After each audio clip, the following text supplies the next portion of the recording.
தமிழ்நாட்டில் வருகின்ற 2026இல் சட்டமன்ற தேர்தல் நடைபெறவிருக்கும் சூழ்நிலையில் தமிழ்நாட்டில் அரசியலானது பரபரப்புச் சூழலாக மாறியுள்ளது.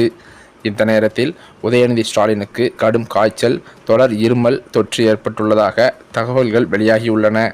இதனால் அவர் பங்கேற்க இருந்த அரசு கட்சி நிகழ்ச்சிகள் ஒத்திவைக்கப்பட்டுள்ளதாகவும் சொல்லப்படுகிறது.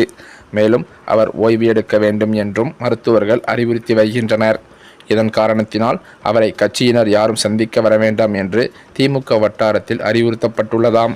இதற்கிடையில் கொரோனா தொற்றானது வேகமாக பரவி வரும் நிலையில் உதயநிதி உடல்நலம் குறித்து பல்வேறு செய்திகள் சமூக வலைதளங்களில் பரவி வருகிறது. அதாவது அவருக்கு கொரோனா பரிசோதனை மேற்கொள்ளப்பட்டதாக தகவல் வெளியானது.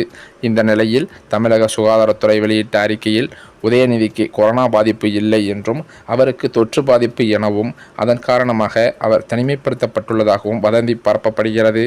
மேலும் உதயநிதிக்கு காய்ச்சல் தவிர எந்த பாதிப்பும் இல்லை என்று சுகாதாரத்துறை விளக்கமளித்துள்ளதும் குறிப்பிடத்தக்கது.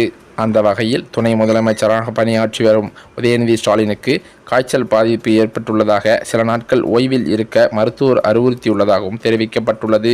துணை முதலமைச்சர் உதயநிதி ஸ்டாலின் மாநிலம் முழுவதும் பல்வேறு அரசு நிகழ்ச்சிகளிலும் கலந்து கொள்வது, துறை சார்ந்த ஆய்வுப் பணிகளை மேற்கொள்வது, நலத்திட்ட உதவிகள் வழங்கும் நிகழ்ச்சிகளில் பங்கேற்பது என நாள்தோறும் பிஸியாக இருந்து வருகிறார். நேற்றைய தினம் கூட மதுரையில் நடைபெற்ற திமுக பொதுக்குழு கூட்டத்தில் கலந்து கொண்டிருக்கிறார். இந்த நிலையிலோ தற்போது அவருக்கு காய்ச்சல் பாதிப்பு ஏற்பட்டுள்ளது பெரும் வருத்தத்தை திமுக தொண்டர்களுக்கு அளித்துள்ளதாம்.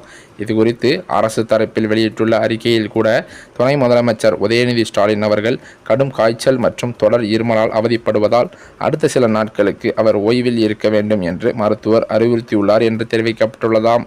மேலும் அதன் காரணத்தினால் துணை முதலமைச்சர் அவர்கள் கலந்து கொள்ள இருந்த அரசு நிகழ்ச்சிகள் அனைத்தும் ஒத்திவைக்கப்பட்டுள்ளதாகவும் அதில் தெரிவிக்கப்பட்டுள்ளது. மேலும் இந்த நிலையில்தான் உதயநிதி ஸ்டாலின் அவர்கள் மருத்துவமனையில் நன்றாக குணமடைந்து வருகிறார் என்றும் விரைவில் அவர் வீடு திரும்புவார் என்றும் எதிர்பார்க்கப்படுகிறது.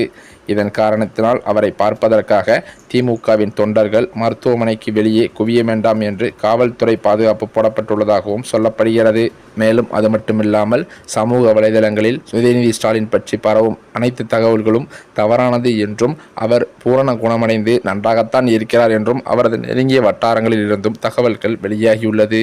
இதன் காரணத்தினால் அவரது வீட்டின் முன்பாக கூட யாரும் தொண்டர்கள் அனைவரும் கூட வேண்டாம் என்று காவல்துறை முன்பாக அறிவிக்கப்பட்டுள்ளதாகவும் சொல்லப்படுகிறது.